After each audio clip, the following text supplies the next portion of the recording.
more. Slide. And here we go. Good, thank you. Thank you so much, everyone. Hello, welcome.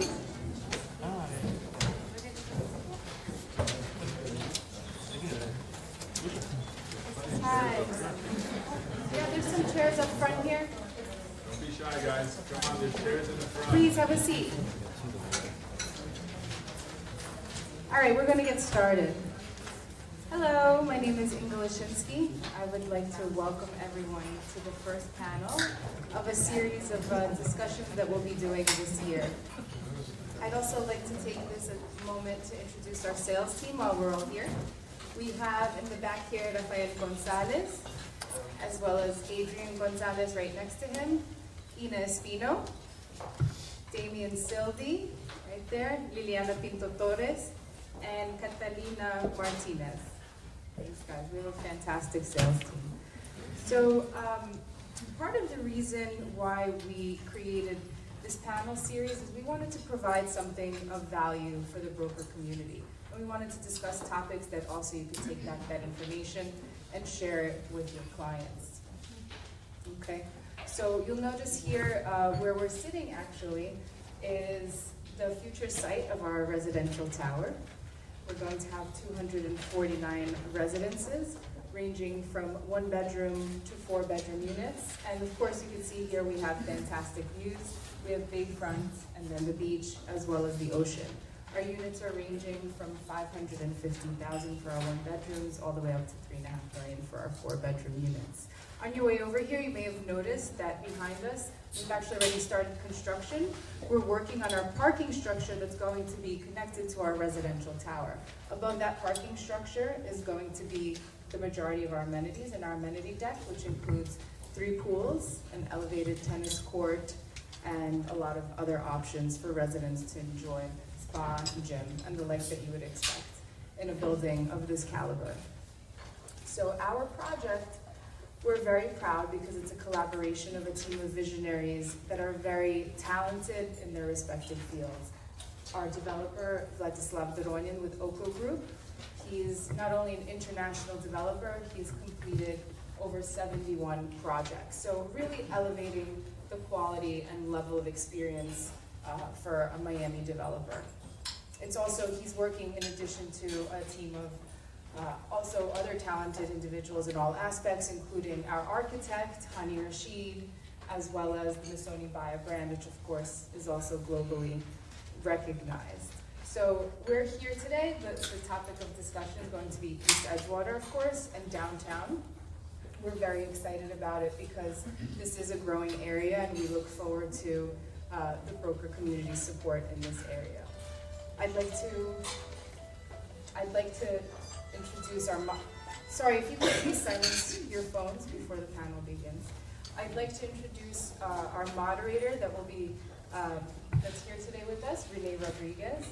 He's a veteran reporter currently covering real estate for the Miami Herald. He's also previously worked for publications such as the New York Times Sunday Magazine and the New York Post. Rene, I turn it over to you. Thank you. Thanks everybody for coming out for this first in a series of panels. And the first thing I'm going to do is I'm going to introduce our guests who their achievements are kind of phenomenal. Here is Tony Cho. He's founder and CEO of the real estate brokerage and development firm Metro One. His company has completed over $1.5 billion in real estate transactions since 2005. And you've also been one of the most important entrepreneurs and early pioneers in Wynwood. You served as a founding member of the Wynwood Business Improvement District, and you championed the rezoning of the area, which we're starting to see the results of that now in terms of everything that's coming into Wynwood, including a project that I'm particularly excited about, which is the micro-unit building that you guys are doing with Related. Tony's also the co-founder of the Magic City Innovation District, which is the project in Little Haiti that's going to transform, I believe it's 17 acres into a center for tech innovation and industrial work. And in 2011, Tony was awarded the Young Leader of the Year award from the Urban Land Institute, which is a very prestigious award for his role in the redevelopment of Miami's urban core neighborhoods. So, Tony, thanks. Thanks for being here.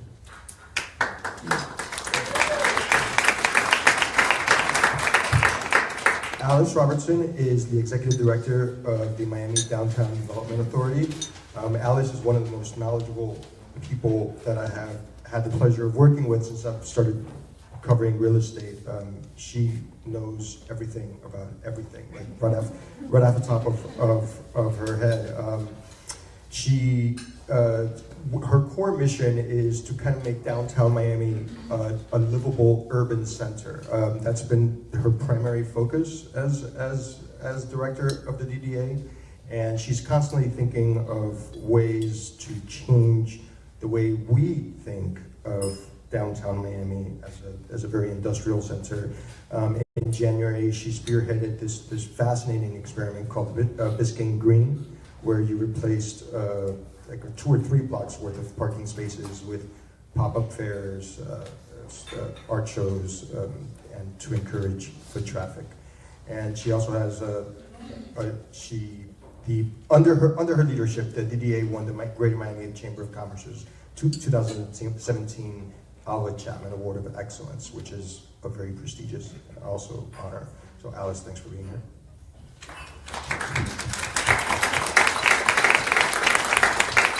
And finally, Jim Cohen is Senior Vice President of Development Sales for Fortune International Group. He's been in the business for more than 2 decades in the luxury real estate residential industry, and he's contributed to more than $20 billion in sales throughout his career. As Senior Vice President of Development for Fortune, he is focusing on the relationship between developer clients and the brokerage firm, correct? To kind of Fortune further the development of these projects from a brokerage perspective. And part of some of the projects that he was involved with before Fortune were the Bal Harbor's St. Regis Hotel and Residences and Fort Lauderdale Four Seasons Residences as well. And Fortune International is the exclusive brokerage firm for this project, Ms. Sony. So Jim, thanks for being with us.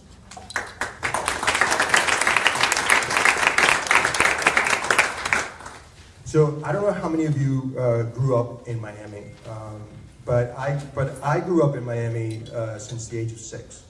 And downtown Miami, what it was then as compared to what it is now, it's a completely different city, and we keep hearing that. Like, we hear that a lot. We say, "Oh, Miami has changed.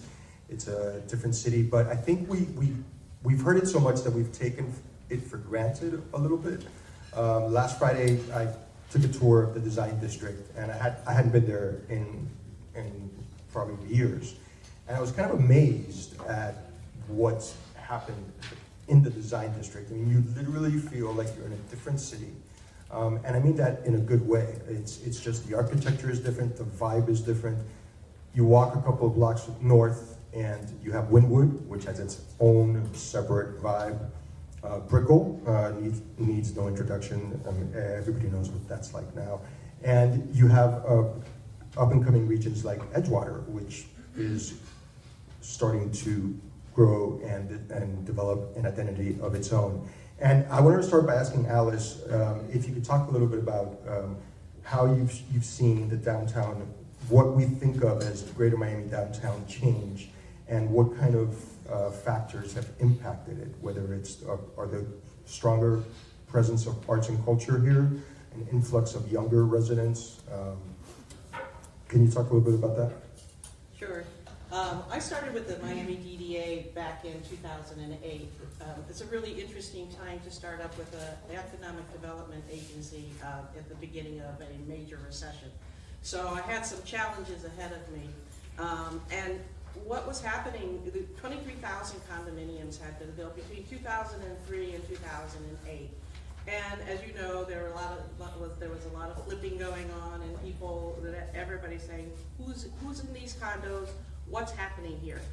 And so we commissioned an occupancy study in 2009, and we found that 62% of the condos were occupied. Now, that's not it's not a great number, but it was better than 50%. They weren't empty. And so we proceeded to pump that information out there. And the next year we had 75% occupied. The following year it was 85%. And then the following year it was in the 90s. And so what we've seen, what it did is it actually drove younger people into downtown. So our demographic is 24 to 44, and it's 50% of our population is our younger people. So what that did is that old people like me, there were young, vibrant kids moving in and demanding new restaurants, demanding new retail outlets. And so even during a recession, we added restaurants in downtown Miami. And I think that once people started seeing that, when we came out of the recession, the developers were back in downtown Miami first. And so we've gone from a population of 39,000 to a population of 90,000. And that's still growing as we keep building more condominiums.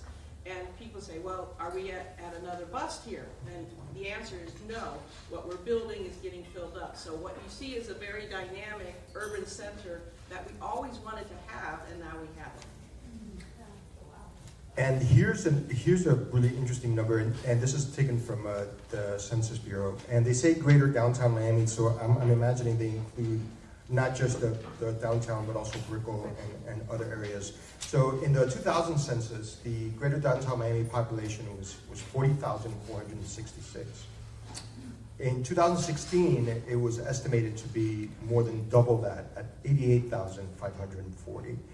And by 2021, it's projected to hit just under 107,000 people.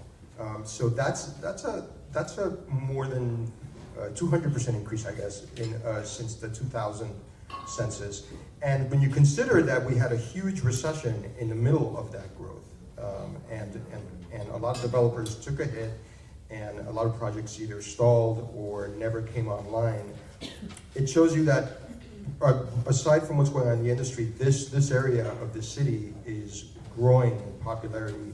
It's attracting more people, and there are projects coming online, such as Brightline. Now we're getting a soccer stadium, and there are rumors of Amazon perhaps coming down here that are going to fuel that growth.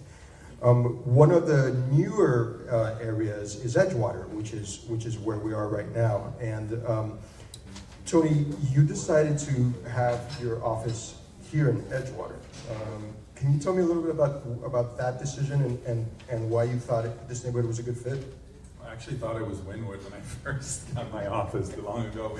We were kind of creating the boundaries, but I actually probably was the only person who walked here from my office today. I don't know how many people walked, but you really get a sense of what's happening and the changes, even year over year, how different this whole area is.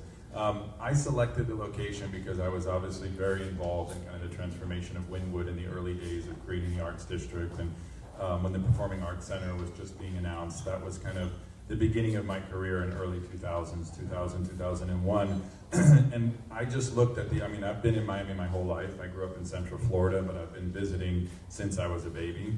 We had a house in Old Cutler, and before what Alice was talking about, the last recession, downtown was not even a place that anybody would consider living.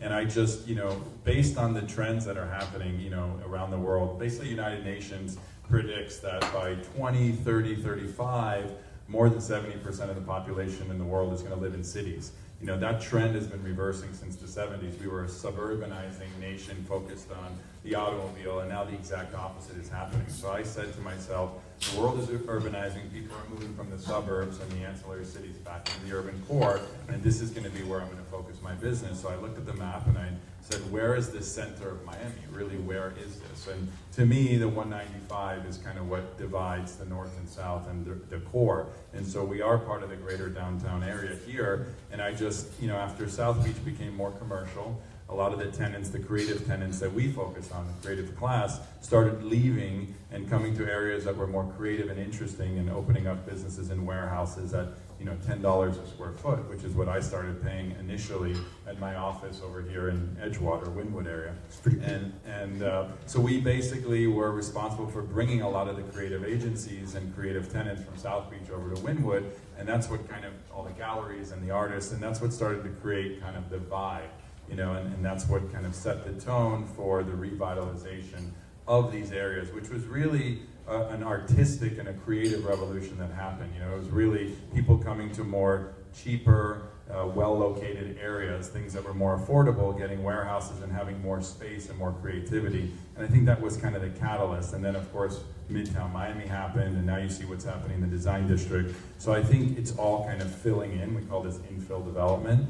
And now I've been at this now for almost 18 years, and it almost seems like it's just the beginning. There's a whole new future of new residents coming in, new businesses, new entertainment, complexes, as well as new neighborhoods like Little Haiti, like this innovation district. So to me, we're very centrally located. I think the accessibility on the 195 to Miami Beach, to the airport, with no traffic, which there always is traffic, but imagine if you're going to the airport at 3 in the morning, it's a 5-minute drive from my office and a 7-minute drive from my house on the beach.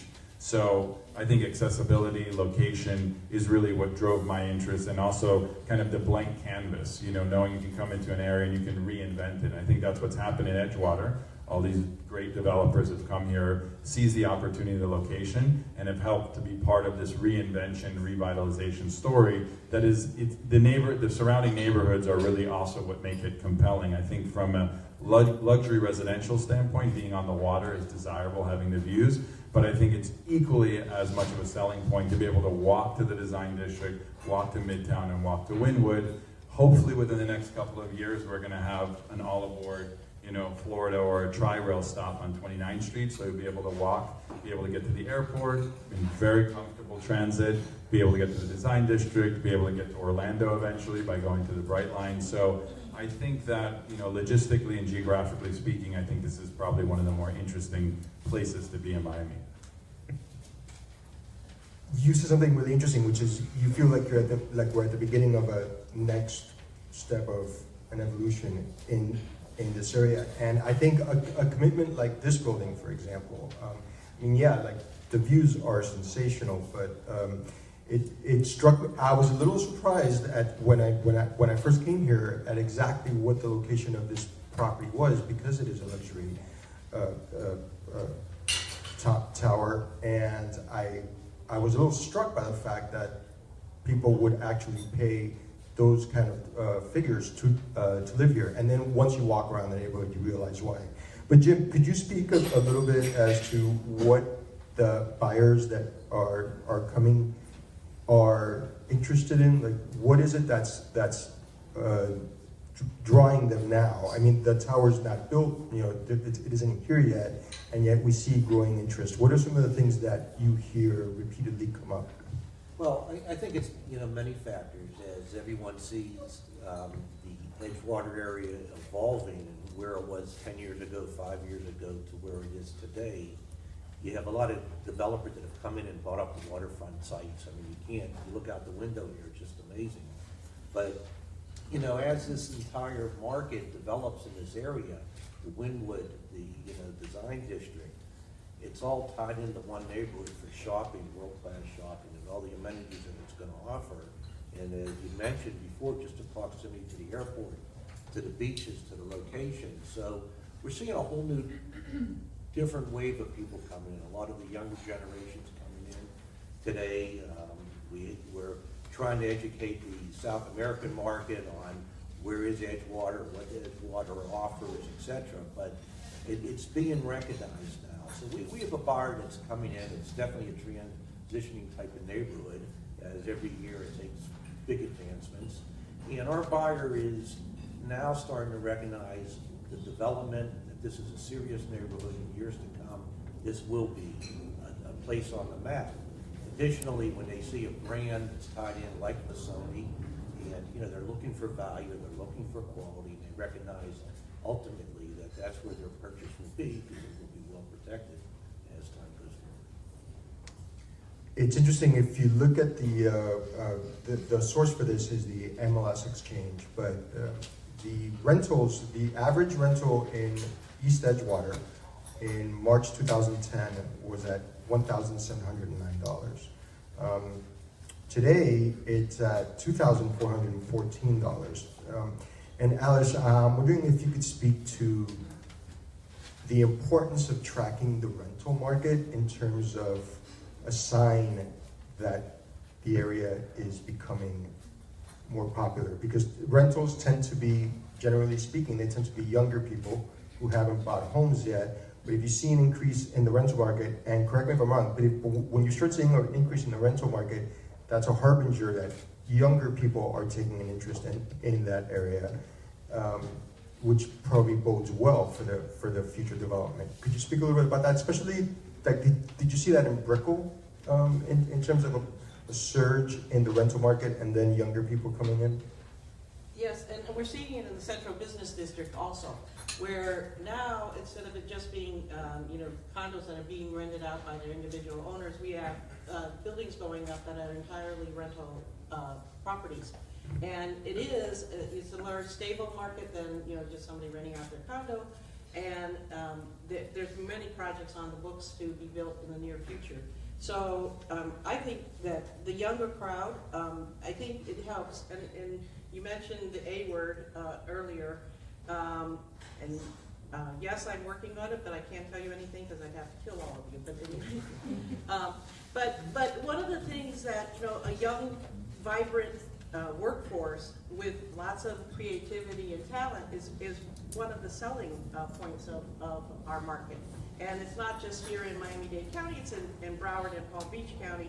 And the Brightline that we were talking about earlier, I had the fortune to ride it, and it is a stunning, stunning ride. And I wasn't in the one that killed a poor lady, but I think that would be bad karma.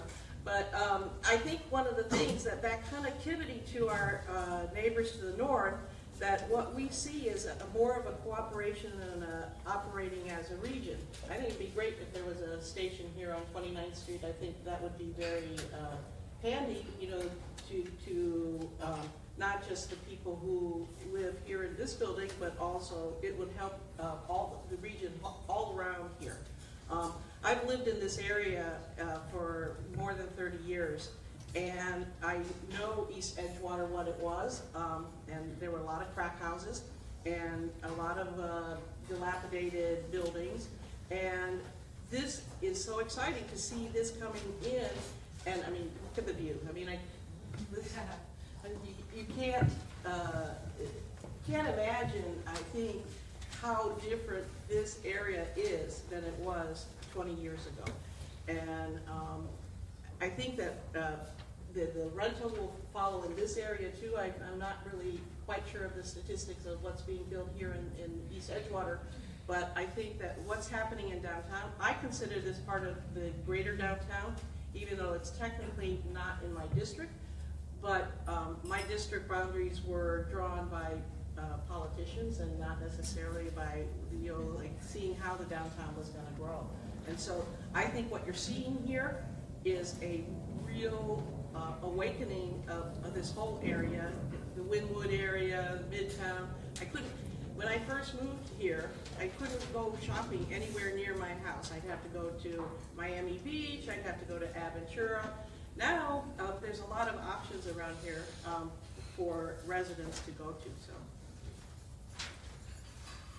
Tony, I want to ask you, Wynwood is particularly fascinating in that the residential component is coming in after, right? Like you've already have the stores, you have the companies, you have the galleries and the nightclubs, and now we're getting residential. But it tends to usually be the other way, right? Like don't those kind of businesses sprout out after there's a population living there? I mean, the reason why I'm asking you that is because I'm curious if you're seeing any kind of increased interest in Edgewater from either a commercial real estate perspective or from an office spaces. Well, I mean, I definitely think their, Winwood brand was created mainly because of the catalyst of brands like Zach the Baker and Panther Coffee, and obviously the Instagram phenomenon of all the street art and the mural art, which really attracted a lot of people, and places like the Winwood Walls, where anybody could come anywhere and feel safe and be able to partake and witness and be part of what's the transformation that's happening in the area. I mean, this was similar to the meatpacking district in New York. What happened back in 2000 and the late 90s. There were clubs like Lotus and other places in the area that were the catalyst that attracted the younger generation, the millennials, and people to come and witness and experience it. And once you have a couple of these popular places, it attracts other people. So I think in the case of Winwood and some of these emerging neighborhoods, a lot of it started by food and beverage and not necessarily by residential. But in order for it to be sustainable, you need the residential around it. And most of those neighborhoods, like Winwood, were industrial and weren't zoned for residential use. And that's why we went through this very long, tedious process to rezone the area, and that's why and that happened 2 years ago. So that's why you're starting to see residential development happening, and most of what's happening now in Winwood is rental product and office product. Eventually the condo market will kind of come in after it's proven, the residential and rental product that's being delivered now, which I think it will be, and I think it'll exceed the expectations of the developers because there's so much demand, there's so much pent-up demand, because Winwood has been in the making for almost 20 years. When the Rubels came there, that was, in the early 90s. So it's been quite a long journey. People think that it just happened overnight. I've been involved for almost 18 years, and every year something new happens. But just an interesting fact for you guys to know, Winwood accounts for 30% of all of the parking revenue for the city of Miami right now. That's a huge number all over. So MPA tracks all of that. And so that should just show you the popularity of the neighborhood, so that becomes an amenity.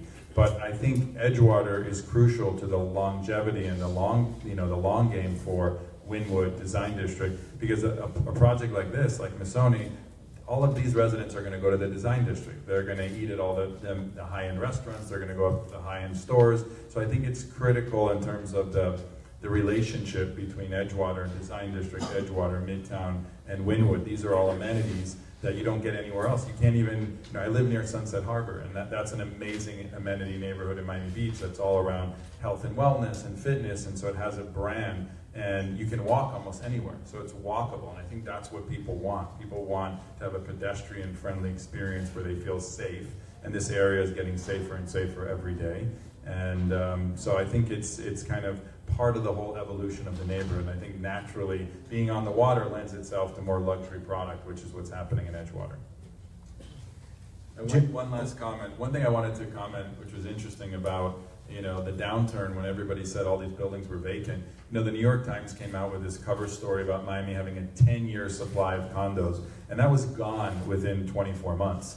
And so when people ask, are we in a bubble, are we in a crisis? Absolutely not. There's so much cash, there's so much liquidity. People are value shopping, there's challenges, the dollar was high, there's other things at play. There's immigration issues that we're wrestling with, which impacts Miami because we're such a foreign investor friendly environment. But I think right now we're kind of in a stabilization phase. I don't see a lot of overbuilding. There are units coming in the market, but I think they'll get absorbed, and I think you're creating new neighborhoods which attract a different type of buyer.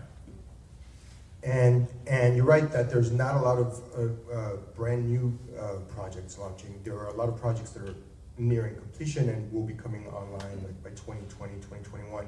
There's Missoni and there's Aston Martin. Like those are the two big luxury projects that have been recently.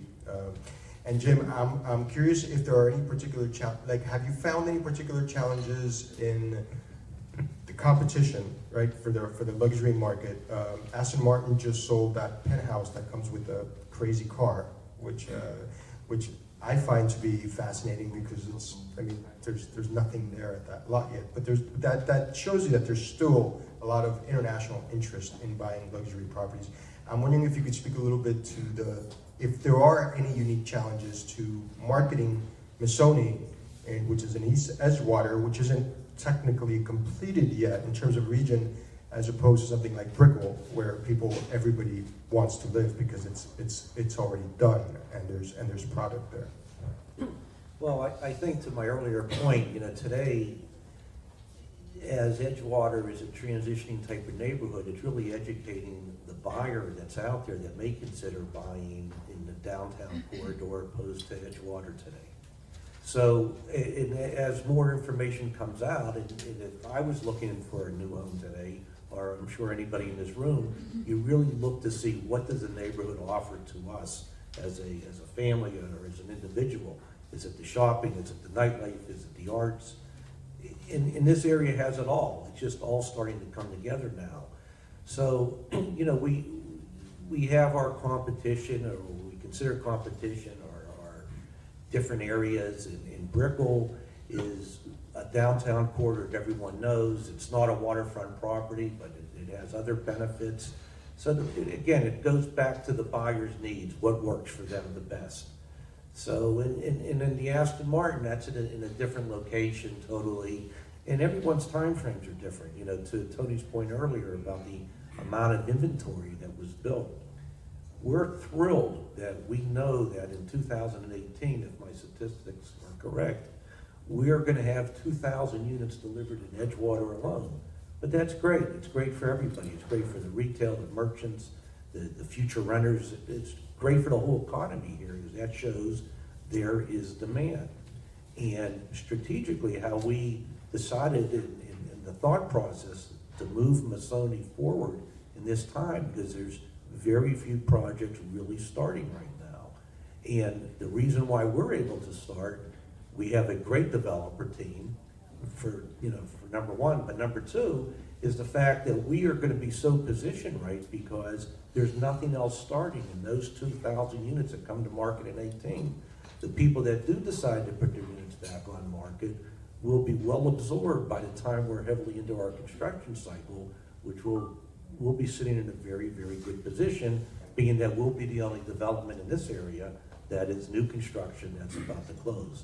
So I think there's a lot of good times ahead for everybody, and the developers that are just starting now, a little more risky than the traditional waiting for the entire pre-sale, etc. But they're the ones that will, excel in the long run, because as this cycle comes to an end, which 16 and 17 may not have been the best years, but I can tell you from Fortune's standpoint, in the multiple developments that we either are the owner developer or representing on behalf of developers, since October, we've had steady growth every month.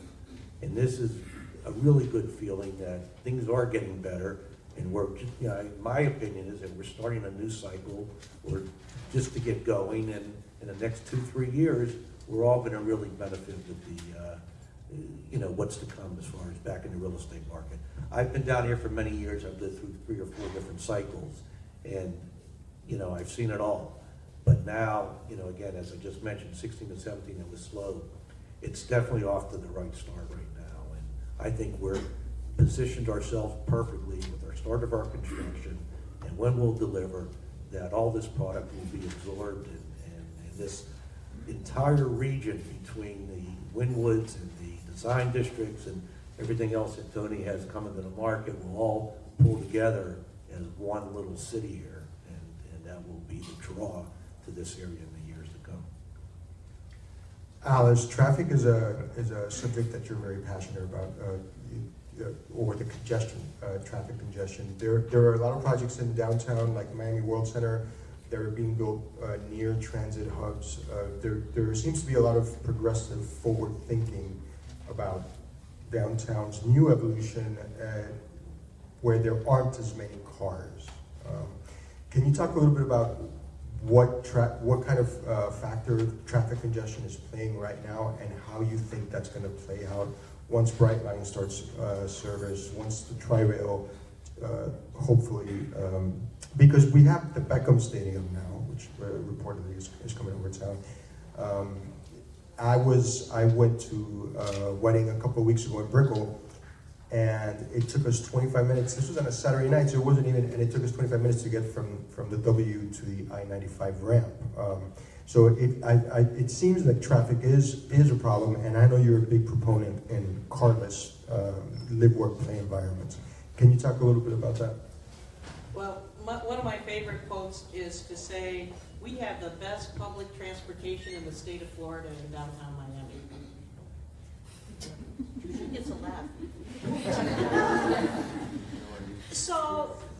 slow, and I think there's a number of reasons why we've been slow in Miami in getting to transit, and that is because we love our cars. You know, we absolutely love our cars, and we don't like to be inconvenienced by it.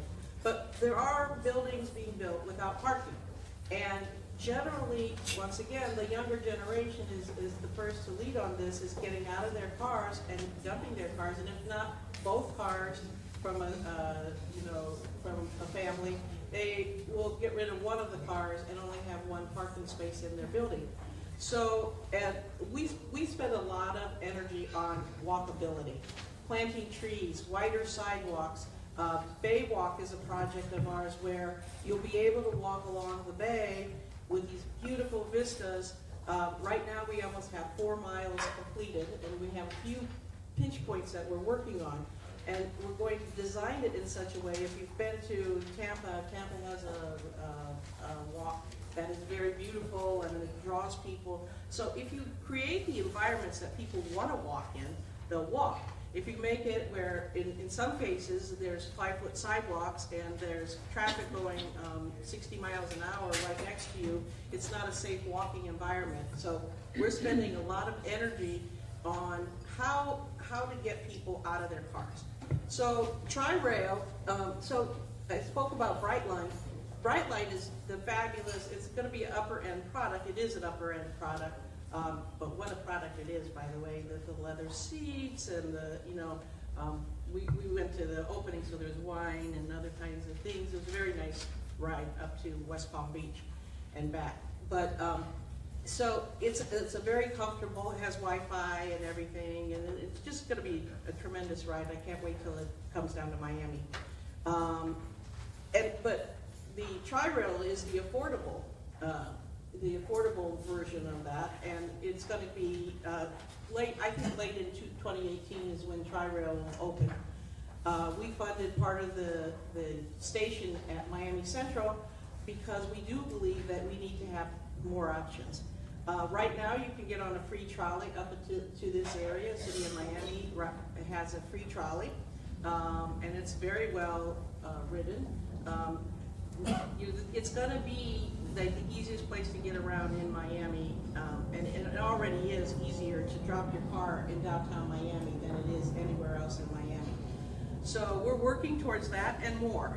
So we support the county SMART plan, where it's to Miami Beach, north to the Broward line, south to Homestead. So all of those things, I think we need to build a whole system. What happened here in Miami is that we built the first Metro Rail line, and then we came under great criticisms on how costly it was. And so building the next line got more and more difficult. And this was from Ronald Reagan. He said it would have been cheaper to buy everybody a Rolls Royce than it is to build Metro Rail. And so, that wasn't helpful in this community. And so I think we all have to get behind that effort, what's coming around, and we have to stop arguing, not start, we already been arguing for 30 years, about where it goes and just build something, get something out there. And so we spend a lot of our advocacy hours talking to the powers that be about, look guys, just build something, do something. It looks like they may be getting closer. I don't know. But I think it is the answer to our traffic is getting out of our cars. Kind of like in New York City. If you want to get around New York City, the traffic's no better in New York City, by the way, but people take public transportation.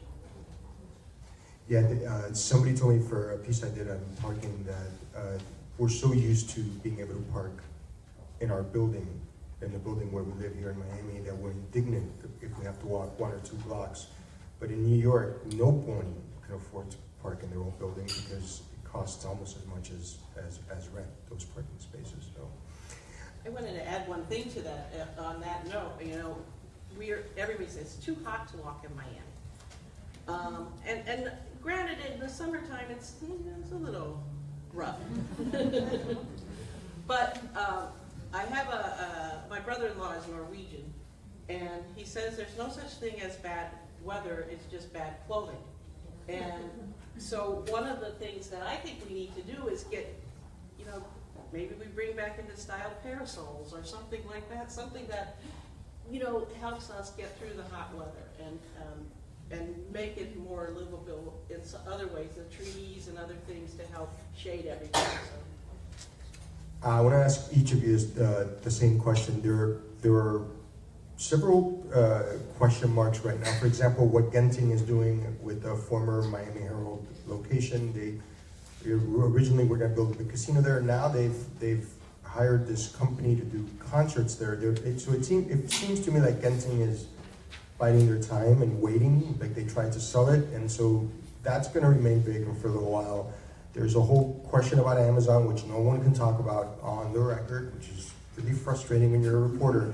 But I understand why there's the Beckham studio. And there's also, when Hurricane Irma looked like it was going to hit us, when it looked like we were going to get a direct hit from Hurricane Irma, I spoke to I reported a story about it, and I spoke to people in Washington and New York, and what I sensed was there was almost a sense of glee on their part in that there was this belief that Miami had gambled with overdevelopment and building so close to water lines, and we were going to pay the price. And it's almost like they were really looking forward to see what would happen if Irma hit. And unfortunately, we didn't get hit. But I just want to ask the three of you, each of you, what you think. If I were to ask you 5 years from now, what is one thing we're not talking about right now that we might be talking about in terms of the development of Greater Miami downtown and Edgewater in particular, in terms of real estate, whether it be commercial? Does anything come to mind? I'll take the first. I want to give you an overview of what's happening. Beginning of January, there was an article in Bloomberg about how Miami's going to be underwater like tomorrow. And the Florida Association of Realtors didn't comment for the article. And I think that's a mistake, by the way, because we are doing something about resiliency. In 1992, when we got hit by Hurricane Andrew, it was a Category 5, and obviously didn't hit the main downtowns, urban area, but the building codes changed after that, and our buildings are more resilient. Do you know that we didn't lose electricity in downtown Miami? I mean, that's something really remarkable, that how resilient we are during Irma, that we didn't lose electricity. I think that we have to be more supportive of what we are doing. There's a $400 million bond issue that's been passed by the city of Miami. Our buildings are already raised to floodwater criteria. As we're looking at what's going on in the future, if you're interested, we have a resiliency committee at the DDA that's being headed up by Greg West of ZOM, and he is looking at the issues of how do we tell the Miami story, that we're not just sitting here and waiting for the sea levels to rise, that we're proactive and we're doing things and we're building resilient places. Yeah, I think that's important for us not to put our head in the sand and address it. Sea level rise, as far as I'm concerned, is an issue. It's something that will impact Florida and all coastal areas, not just Florida. Lower Manhattan dealt with it. They got super aggressive. They brought the best Dutch engineers to come in. They spent billions of dollars, creating infrastructure that would make them more resilient. We need to do that as stakeholders, as owners, as residents of South Florida, and demand our politicians, demand our governor, demand all the Congress people that funds get allocated to address these things. I believe in technology, I believe in innovation, and people are dealing with this all over the world, in Venice and the Netherlands, and there are ways to deal with it. So instead of becoming the victim of sea level rise and climate change, why don't we become the poster child of how to deal with it in new and innovative ways that will make us really something special, and our buildings will be built better than any other city. I think that's really where we need to be focusing the conversation. I also don't believe that Florida or Miami is going to be underwater anytime soon, but I also don't deny that these things are impacting, our coastline and impacting us. So I think it's something that we need to be very proactive about, and something that we need to focus on and demand of our leaders, or especially our political leaders, that they look at this seriously. So I think it's something that we should focus on it, but I also don't think it's something that we should panic about either. Jim, has it been an issue at all in terms of this property in particular among prospective buyers or not? No, not really. It wasn't that it was funny, but during the last hurricane, I mean, we emptied the sales center. We didn't believe that it would really be here based off of the current reports that we were receiving. We came back, and I think one window had a slight leak in it. I mean, and this is basically a tent, is how this building is wrapped. So I think the press has a lot to do with it. We were getting calls from New York. Does Miami still exist? They saw one puddle in downtown in Brickell Avenue, and it looked like it was underwater. And that's what was in people's mind. And then the phone calls after, you were giving property away because Miami's just it wasn't able to survive the last storm. So a lot of it's blown out of proportion. I think Miami is aware of the issue. You look at Miami Beach; they're currently proactive in the major pumps that they're trying. Some of it's working, some of it's not working. But I think that ripple effect will go through everything right now, because it has to be addressed in years to come. But I don't think there's the city's by any way of how a lot of people think that don't live here, that we're going to be underwater in the next year or so. It's just not the case.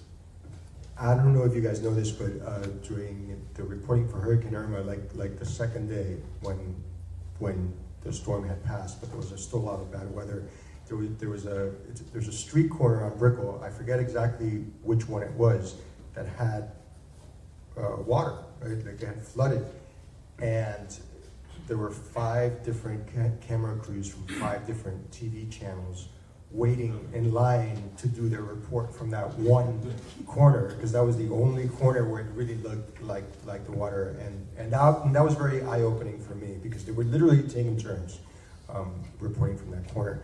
So I have to start thinking more. There was somebody there with really a garden hose too. Yeah. They were storing the site. No, I happened to be out of town, and quick story, I saw that, Brickell Avenue has a river, and I'm like, oh my God.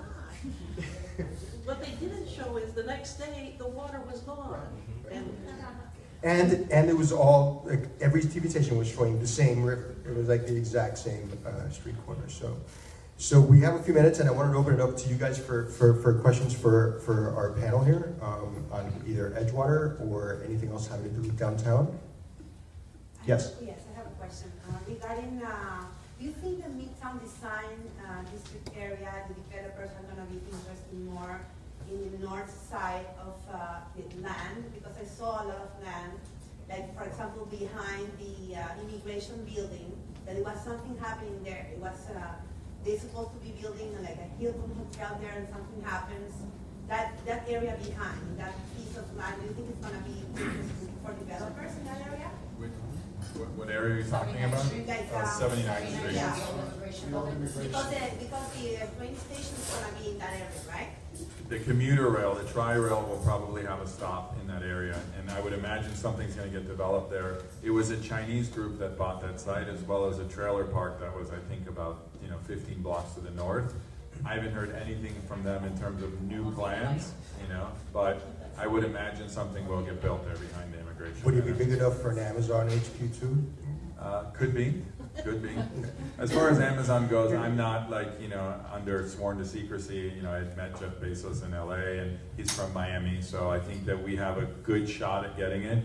Whoever gets it, wherever it goes, if it's anywhere in the Tri-County area, it'll be transformational for Florida. I think our tax climate is very attractive, and I think for people who are looking at selling a project like this, I think the New Yorkers and people from California that are in kind of these more liberal states that have high state income taxes are going to be very interested in moving to South Florida, moving to Florida in general.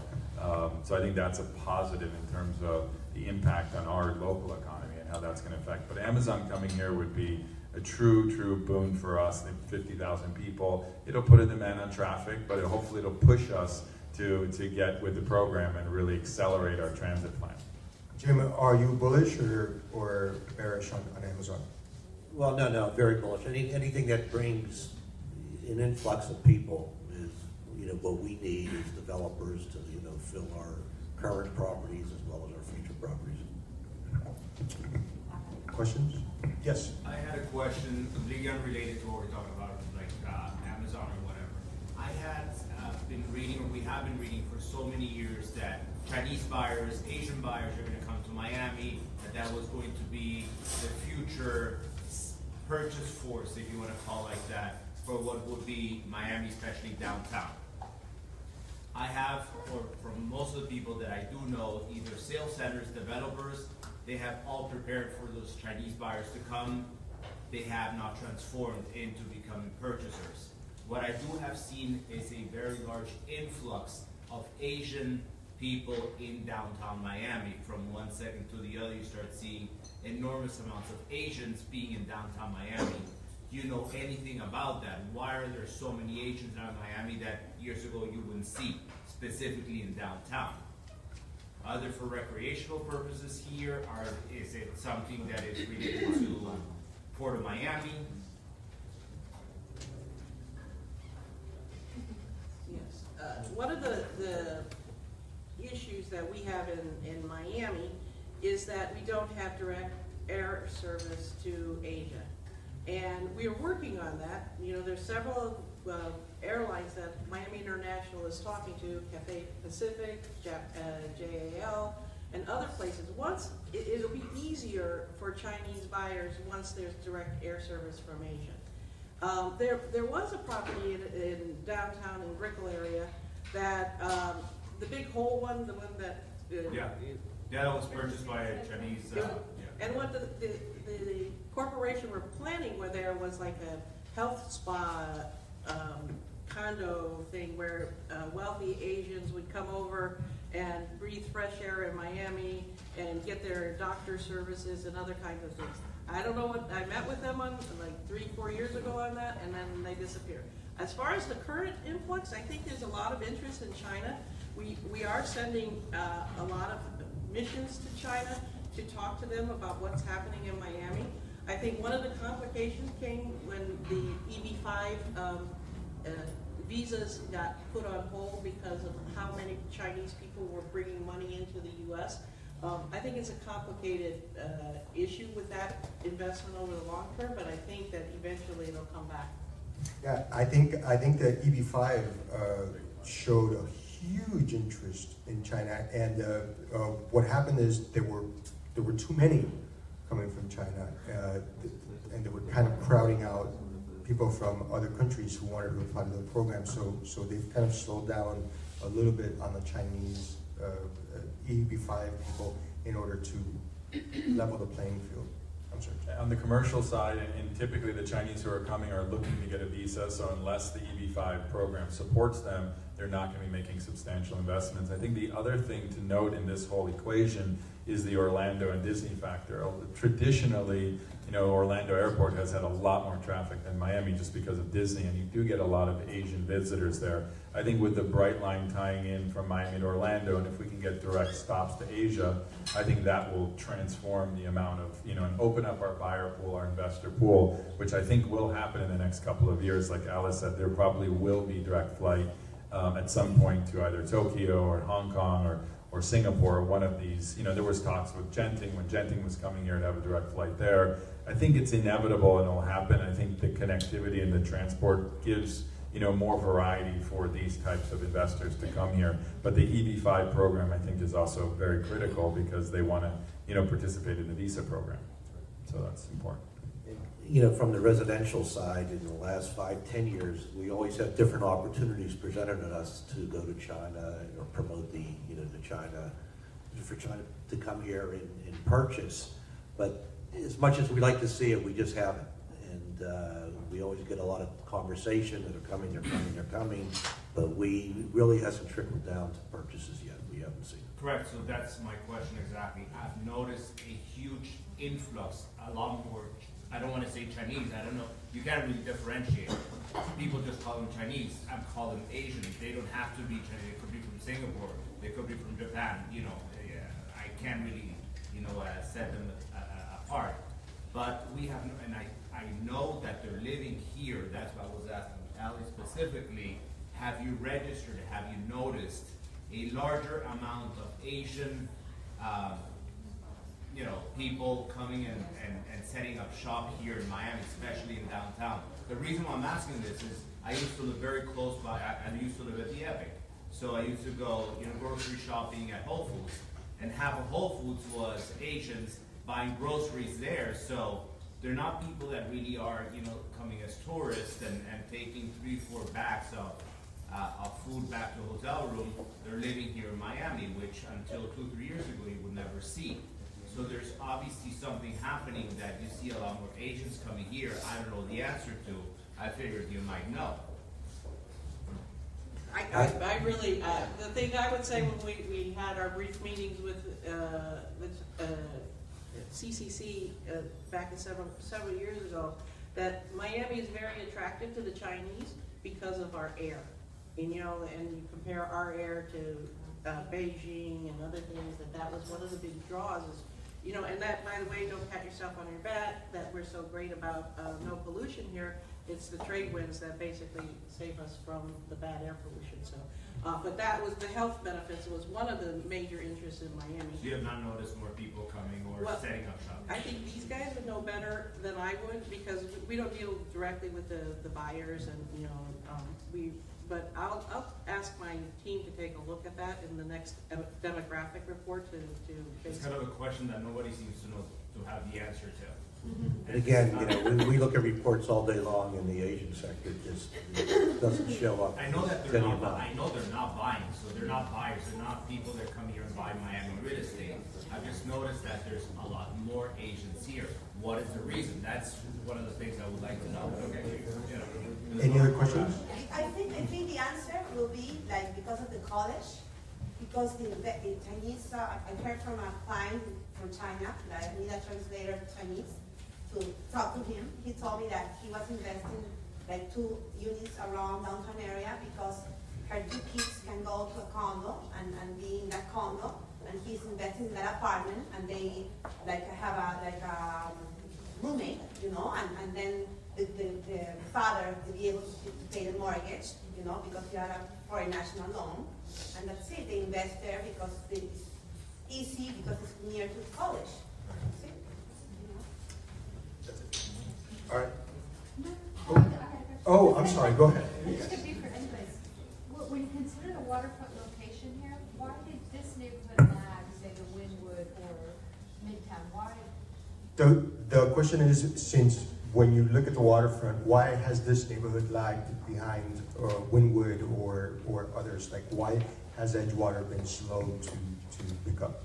I think because there was so much assemblage required and there wasn't any commercial property that there wasn't anything to attract people. So it was a longer process to go ahead and assemble, demolish, and then build new product. Whereas Wynwood, somebody could go to a warehouse, renovate it, and then lease it out to a tenant that's going to attract people. So I think that's why this has been slower to come, just like the residential in Wynwood as well. You needed the zoning, you needed the area to mature and develop, and I think Edgewater, because of its waterfront location, is catering to a different demographic, and I think they're the last ones to believe in an emerging market in an urban area. So to convince them of the security and things like that, I think took a lot of education. And there's been a lot of missions ever since I can remember being here, since the first project that launched in Edgewater. There was a lot of education in South America and Europe about what Edgewater is and the branding of it. And the reality is there's not that many businesses that you could call Edgewater based, so people don't really have a reference. And I think when Michael Genuine opens up at Paraiso,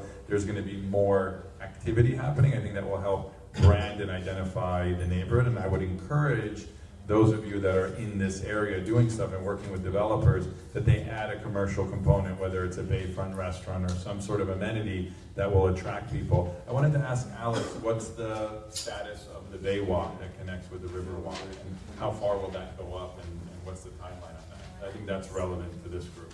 So we're working on the part that goes up as far as Margaret Pace Park. Right. And where we are on that, we just had a meeting yesterday, as a matter of fact, with our consultants, and we're looking at how do we build out the Baywalk, how do we make it a resiliency project, so like living walls for seawalls and mangrove planters and other kinds of things that kind of make it a unified Baywalk. So that we're in the planning, the branding and the planning of what is going to be the unifying element of the Baywalk.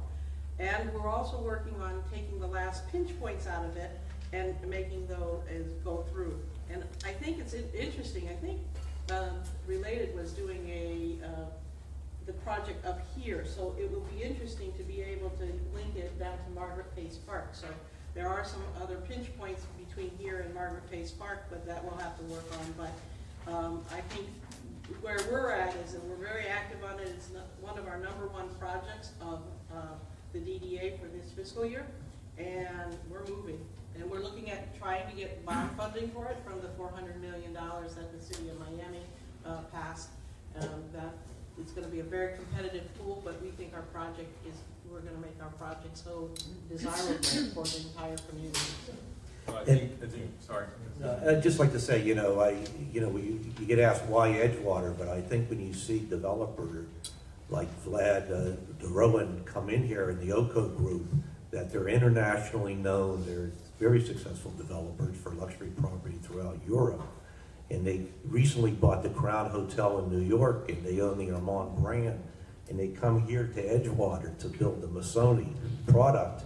It says a lot because they know quality and they know areas that are emerging, and they would never invest this type of money or this gamble to move forward unless they really believed in what's coming here. So I think it says a lot for the area.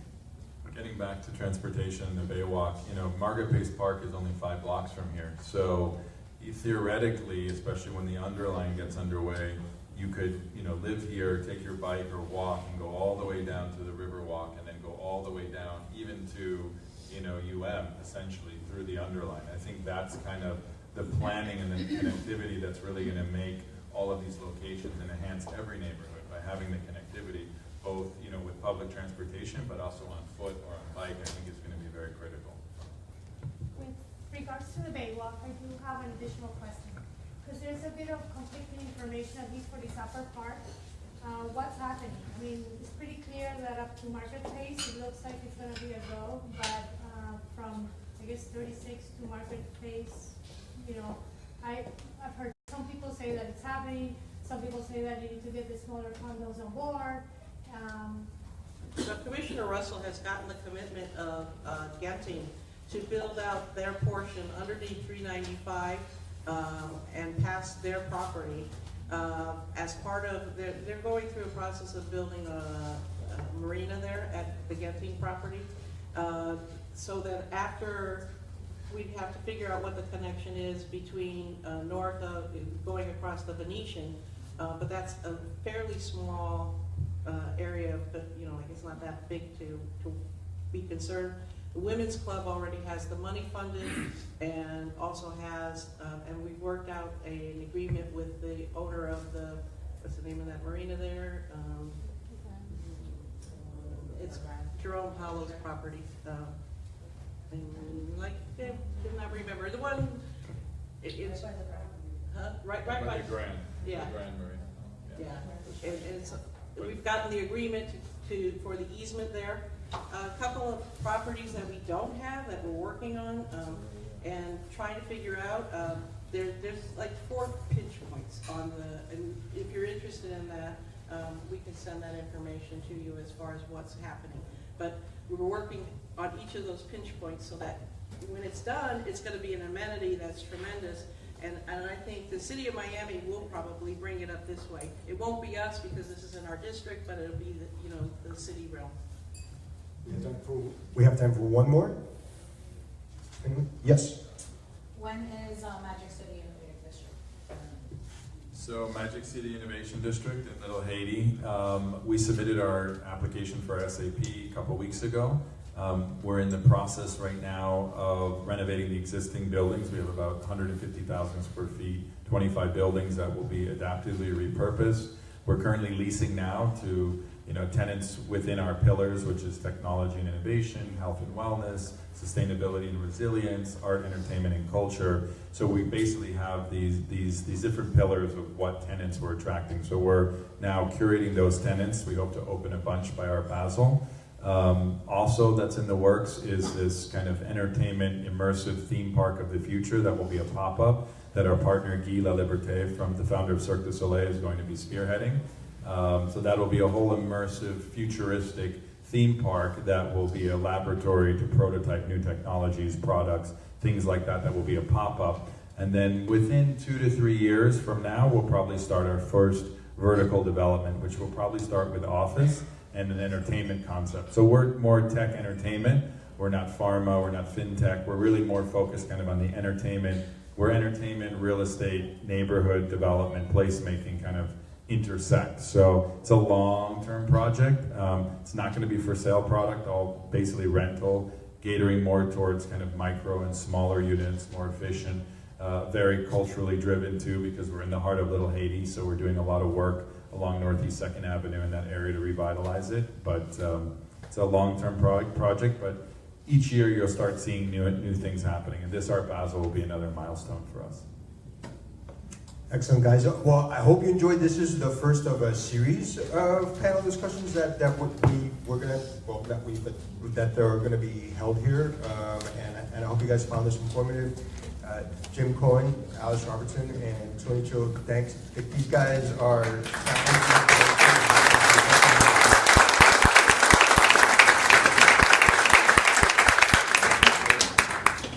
Thank you to you, Renee, for moderating. Please feel free, any questions you have, to speak with the sales team. We hope you enjoyed it, you found it informative, and please enjoy some food if you haven't already. Thank you.